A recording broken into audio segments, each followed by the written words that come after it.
मुख्यमंत्री देवेंद्र फडणवीस आणि केंद्रीय मंत्री नितीन गडकरी यांचा होम पिच असणाऱ्या उपराजधानीत सलग चौथ्यांदा विजयाचा निर्धार भाजपने केला आहे.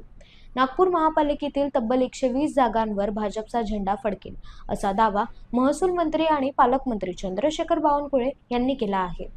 शहराच्या विकास कामांच्या बळावर हे गणित त्यांनी मांडले आहे.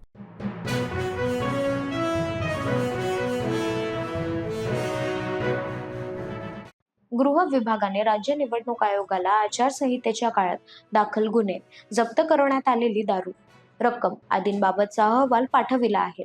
राज्यात आचारसंहिता भंगाच्या 186 तक्रारी, 8 कोटी रक्कम जप्त केली, तसेच 78 गुन्हे नोंदविण्यात आले आहेत.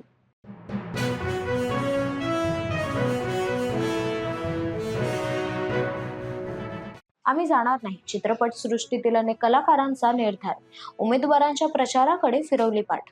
निवडणुकीपूर्वी बऱ्याच राजकीय घडामोडी घडल्या आहेत. कदाचित या सर्वांचा परिणाम म्हणून सध्या तरी कलाकारांनी प्रचारापासून दूर राहणे पसंत केले असावे, असा अंदाज चित्रपटसृष्टीतील तज्ज्ञ व्यक्त करत आहेत.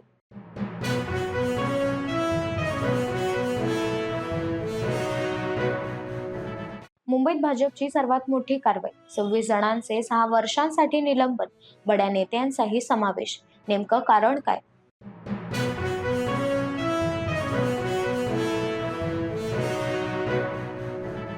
लैंगिक अत्याचाराबद्दल आरोपीला भाजपनं बक्षीस दिलंय का?